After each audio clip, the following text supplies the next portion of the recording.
just want to get a feel for what our audience is like. They say the speaker should always know their audience. I want to ask kind of a general question. I'm not going to ask anyone if they've seen a Bigfoot because that kind of puts you on the spot. But of all the people here, if you know someone who says they may have seen a Bigfoot, or you've heard a story, you know, kind of a personal account from anyone in this area, whether it's seeing a Bigfoot or thinking they heard one or were maybe harassed by one, would you care to raise your hand?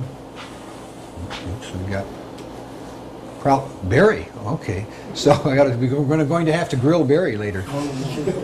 So that's more than half the audience. Well, okay, thanks for that information. Our speaker, Dr. Burtsev, is here from Moscow. I'm going to make use of this map, which is about there, right? Generally, we all heard of Moscow, but this is all, you know, France, England, Germany, Poland, a few other countries, and then Moscow's right about there.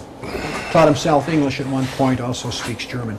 Well, he's here in the United States for a few months to make contact with Bigfoot researchers both in Canada and the United States.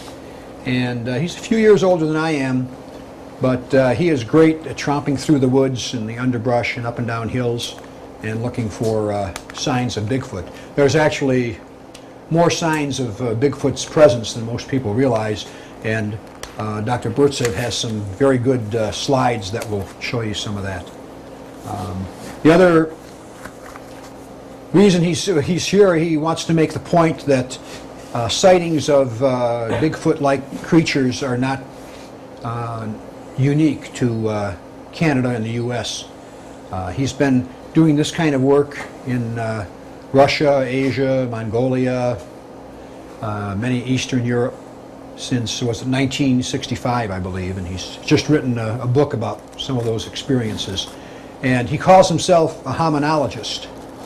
And the term comes from the, what do they call, archaeologists, anthropologists use this term hominid, and he shortened it to homin. Homin just means human-like.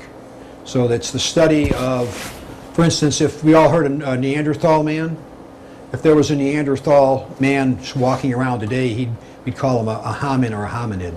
So the idea is that lots of different peoples, different nationalities in Asia and Eastern Europe and Southeast Asia, Southwest Asia, have reported what we would refer to as hominids. And some of them are quite similar, some of them are a little bit different. And Dr. Burtsev will fill you in on all those fascinating details. So without further ado, we'll let you get started. Good evening.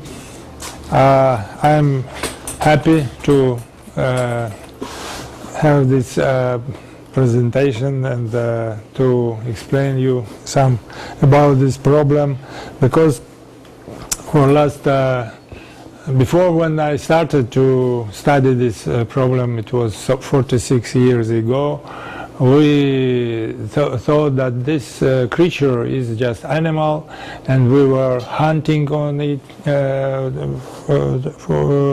trying to make some special bullets to tranquilize them, like so. And after to study, but step by step we start to understand that this is very, very close to humans, and even in last time we think that it is human, just another species of than we. And this problem is not only scientific problem but also social problem, because just the neighborly of us in forests and especially in this region, for example, very close to humans' houses, live another people, another humans. But they are they don't use clothes, they don't use fire, they don't use tools, they don't use any what we use. humans.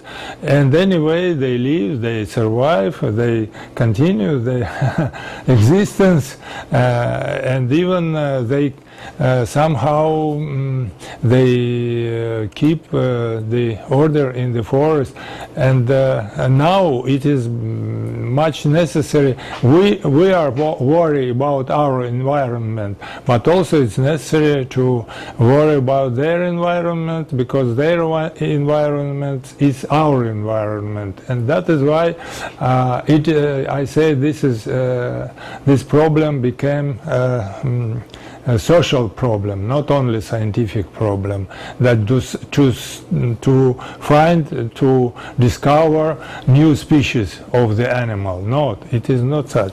Why? I will explain you why it is so. First of all, I should say that the first expedition was in Pamir. In Himalayan mountain. That is, it was first in 1952 when such footprints were found in the snow on the Himalayan mountains, and after that, the British journalist Ralph Izard prepared and arranged the expedition into Himalaya in 54-55. Why I show him? Because in America they don't know about these beginners, and I think it is important to just to remind to memorize them, such people. And that expedition found, for example, this one monk keeping the scalp of one of such creatures. Also, this is also a scalp colored.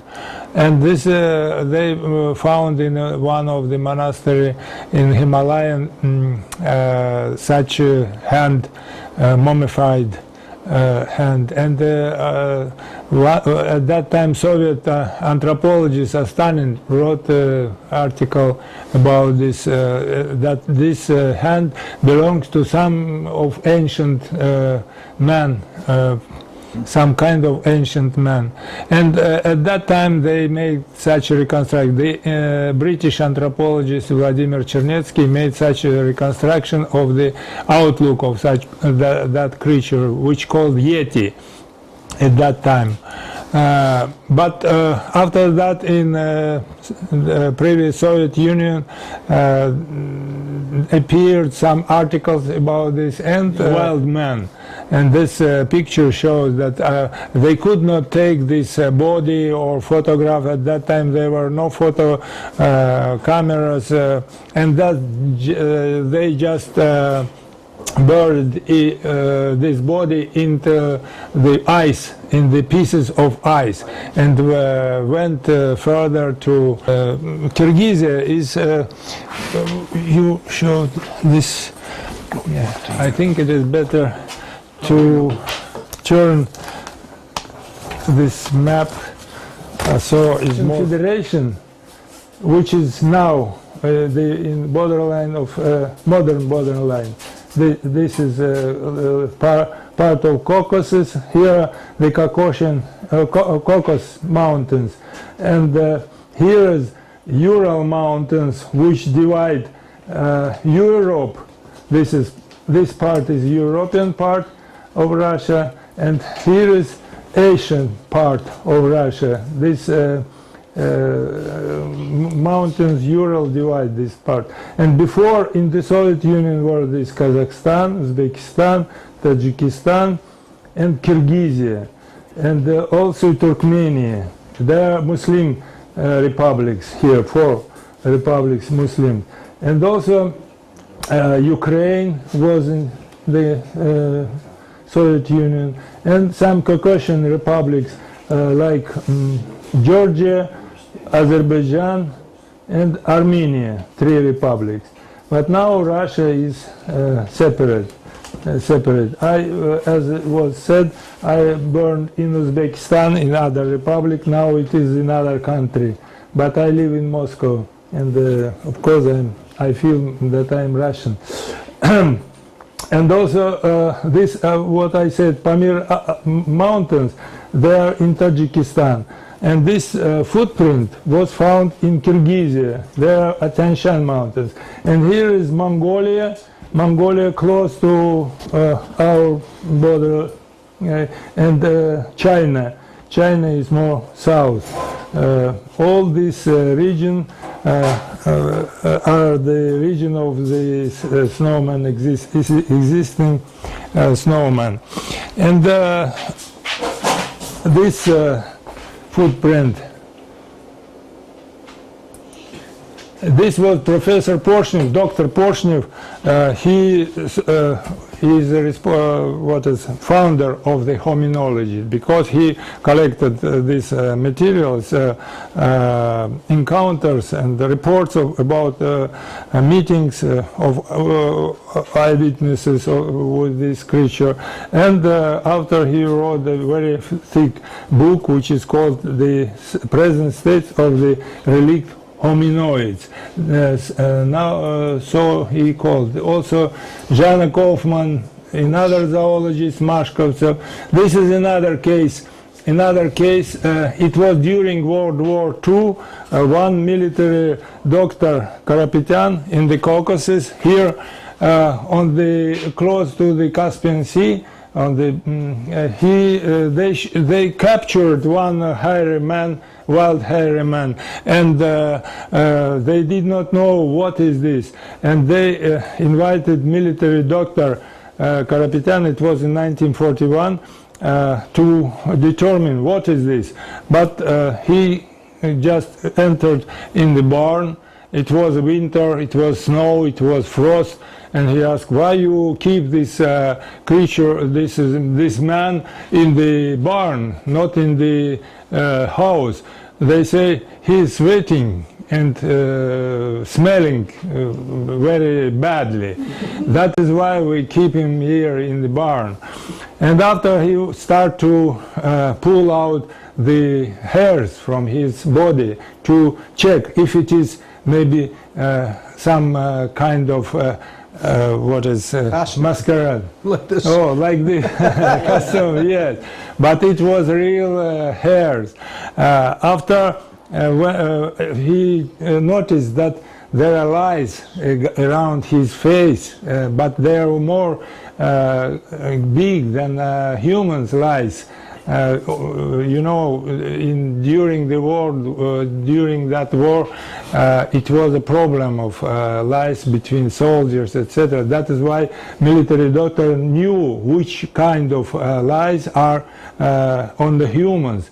But here he saw that there are in other kinds some more bigger lies, and he said, finally, I don't know what is this. It is not.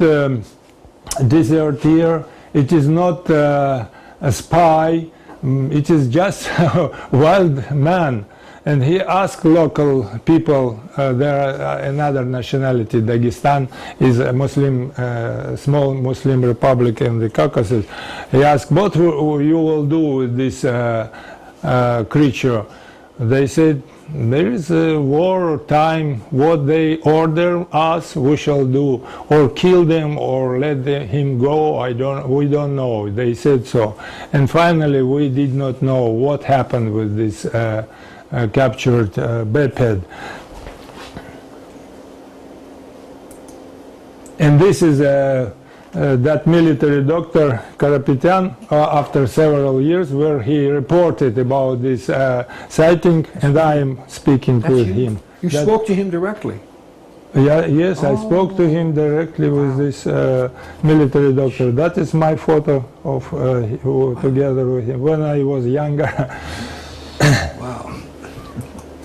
And these are founder of this hominology, we call this science. This Professor Porshnev, and Professor Zoology, was leading our detachment when they were fighting against Hitler fascists there in the mountains, and she was climbing, she was good climber, and she led the detachment. She knows Caucasus very nice, and led expedition for many decades.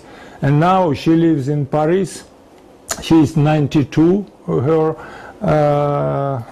ages, and she had heart stroke, yes, and she is half paralyzed, her body, but she has a clear mind, and she continued to publish some articles. But now she is ethnical French. She is really a heroic woman who studied this problem, and this was he was Linnaeus, and why he called us Homo sapiens, because he knew that there is another Homo, another human or like human like, which he called Homo troglodytes. That means caveman. In 18th century, he knew that there is another species of the human-like people, creatures, and he called them Homo troglodytes. This was Linnaeus. Academician Rinchen, he also was studying this question in Mongolia, in the neighbor country, and this man in Mongolia, he was studying this and gathered many encounters. Now why I say about Mongolia, because there is a name which is which is used in Mongolia, and they are less smaller than here, and look. They sleep in such position, and this is face, very look like a human face, also in Mongolia. And this was one case in in America. I did not say about this because sometimes I think usually people know what. In America, this subject was studied by zoologists, famous also and cryptozoologist Ivan Sanderson. Also, he started in 1958. We found several footprints close to our camp, because about 20 meters. This creature passed at night time, and in the morning we found these footprints, and this is photograph shows the comparison was that footprints with my foot. Well, this Patterson film, that is the female Sasquatch or Bigfoot, which was shot with the camera by Patterson in 1967. And why I say that was U.S. Oregon. It was in California, on Bluff Creek, in October of 1967. But until now, some scientists are doubt of its reality. But that film was brought to Europe by Canadian researcher René de Hinden. And he brought it before to England, to Britain, and one British anthropologist, Dan Grieve, studied this film, and he said it is necessary to know the speed of the film, what speed was when this film was making, or 16 frames per second, or 24. Of it was it depended if it could be man in a fur like like this, or it is a real creature.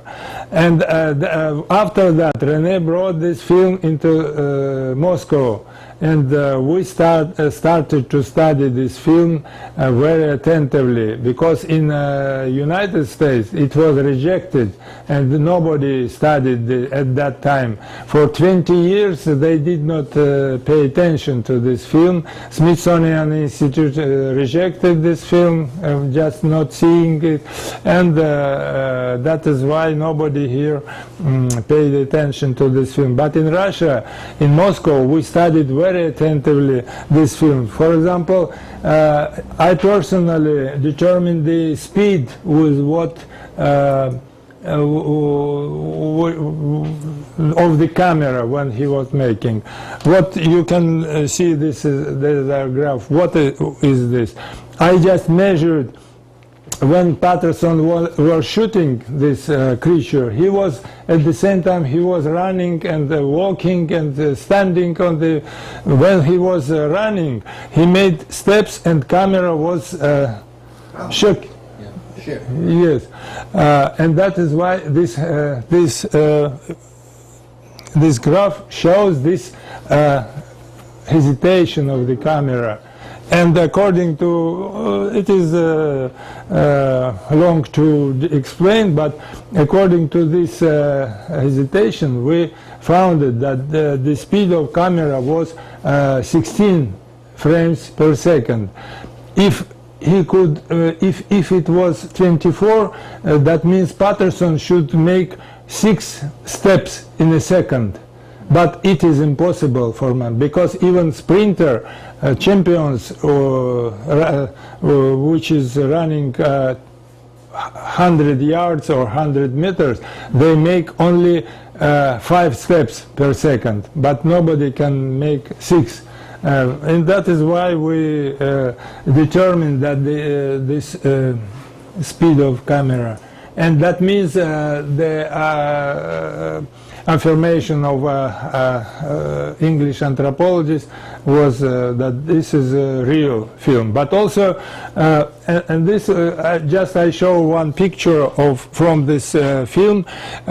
Also, there are some measurements of the distances between trees and the stumps, diameter of the these trees, that which allowed also me to make this scheme, how this film was made. This is a camera place, this is a log which you see in front of, and this is there are stamps here, dimensions between measurements of the distances, and here is the way of that creature which is walking in front of camera. Look that picture which I showed you, but I had such 12 pictures with various measurement, and that is why I could make this plan. And this is our biomechanicist Donskoy, doctor, professor, and he determined that the gait of this creature is not typical for the man. It is not possible to make up such a gait. The way it's Also, stepping, yes. This is another view. Even again, in America, nobody paid attention to this very frame. But here is written the face of the creature, almost in profile. And according to this, we could say that it is very human-like. Right. Not ape, not gorilla. Can I mention just one thing? What? I think none of the apes, you can see the bottom of the jaw is very flat. Right below from the chin back to the neck, it runs a flat line. I think with the apes that all kind of... Yes, this have what they call that's a this, chin. and this next picture was what make more clear this profile. And then we make sculptures. This was made by my wife Alexandra, and this one made by me. It is only one sculpture in my life. Was I never was a sculptor, but this one I made. I was an engineer before, and just I measured all the dimensions, measurements of the on the film. I made many photographs of the film, photo frames. There are 960 frames in this film. And all of them I made, at that time was no computer in our country at least, and I used just the photographic equipment and made photographs from every frame, and after studied and made this sculpture. But now all the researchers accept this imagination. They say that it is good. And this was made, this drawing was made by my daughter-in-law, Lydia Burtseva, that it was actor in the fur, like our Jan. But look, this actor, here it is. What you can see difference, very long legs, very short arms. But this creature has long arms and more short legs, and it is comparison with American tennis player Williams, Serena Williams. Just we found the very similar position of her, and also we compare. Look how long her legs are, and arms are shorter. And this is different, and this figure is very massive and musculous. Yes, this is much more thick than... Can I say one thing about it also? What? Yes. One other feature is the chin, if you can go back. Can you go back one? The picture in the middle, the bottom of the chin is lower than the shoulder. And there aren't very many people whose chin is below their shoulder. So. Yes, its head is lower.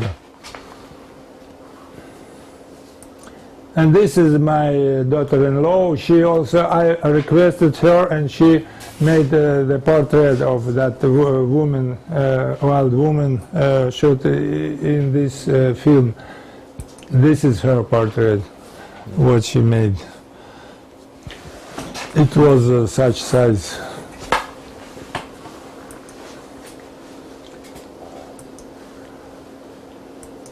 30 years of the film. In Moscow we held the conference, and it invited Americans also, and here you can see American anthropologist Grover Krantz.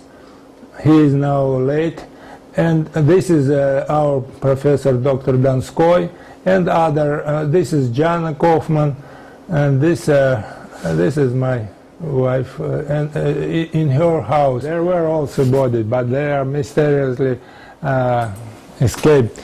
This was one was frozen iceman in Minnesota. It was studied by two famous cryptozoologists. This is Ivan Sanderson looking at the body, but that body was frozen in the ice. That is why, and the owner did not allow to open that body to defroze it. But that is why they studied only through the ice. And another zoologist they made such a picture, various artists. This one, for example, right one, it's Russian artist Avotin wrote such drawn such a picture. This one by American in the center, and the left one by French artists. They made almost the same imagination, and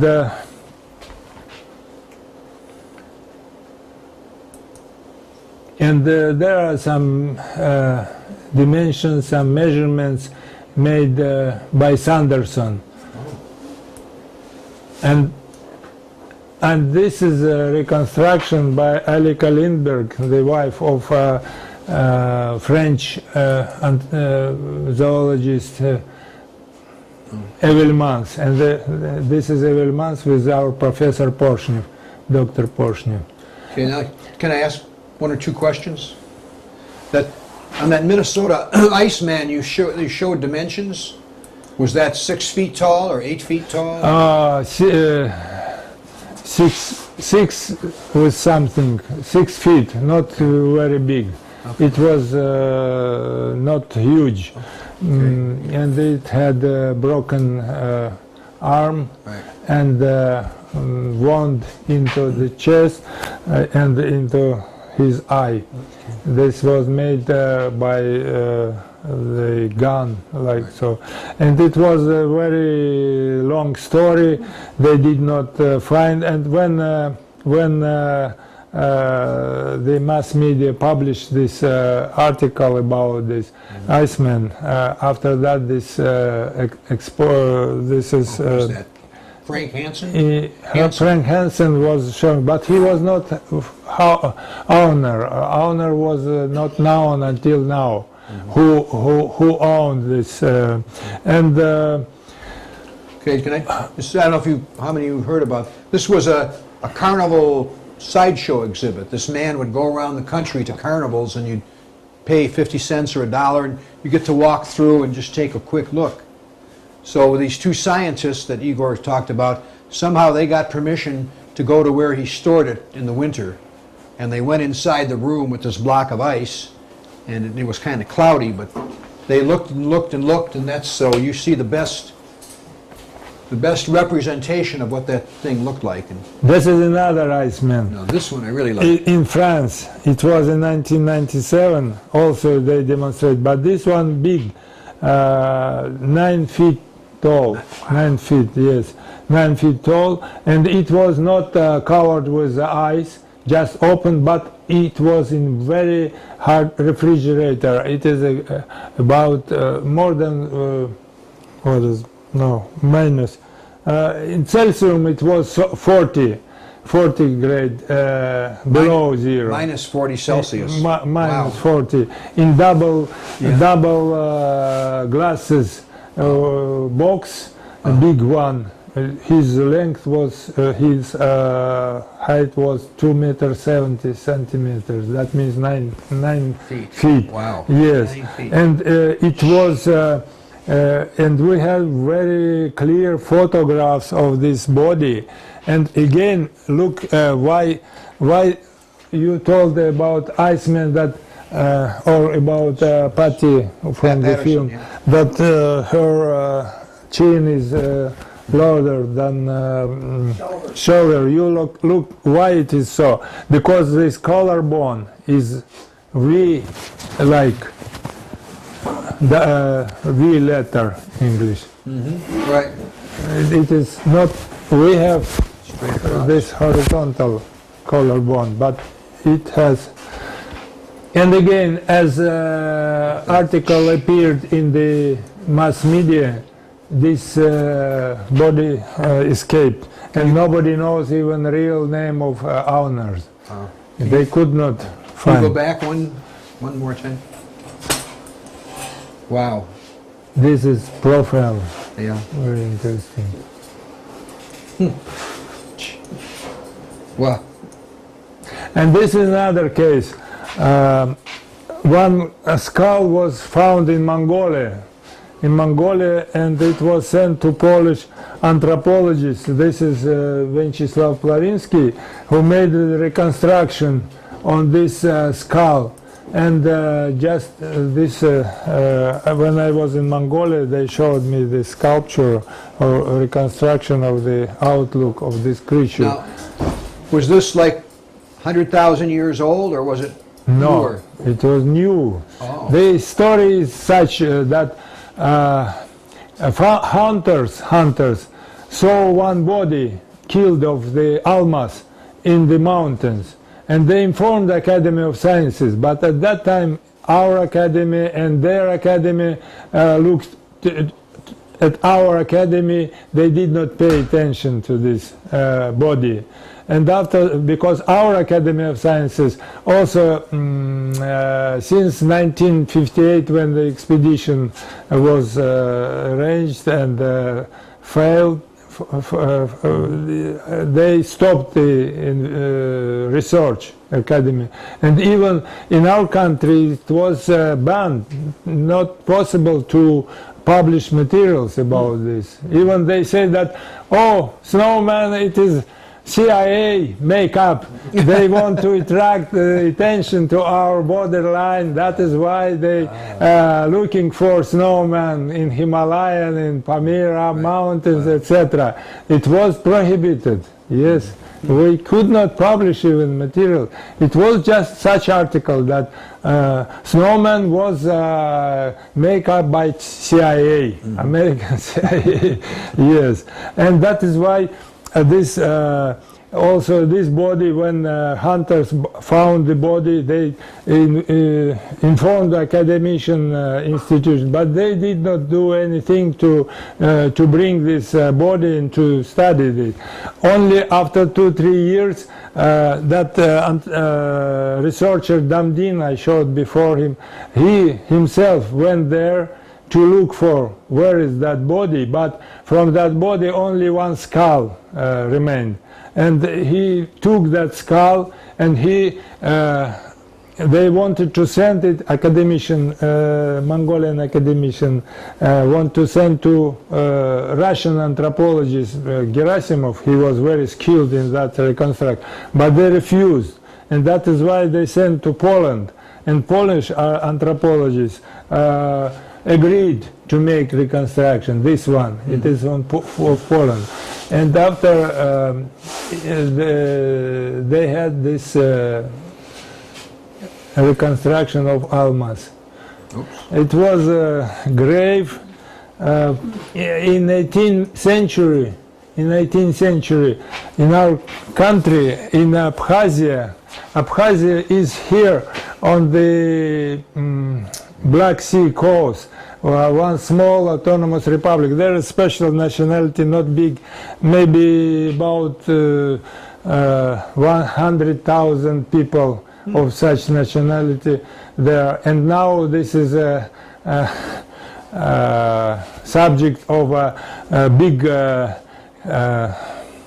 quarrel between Russia and Georgia, our Georgia Republic, and even between Russia and the United States, because United States support Georgian government, but Abkhazia wants, it was before the part of Georgian Republic in our country. When it was Soviet Union, it was no problem.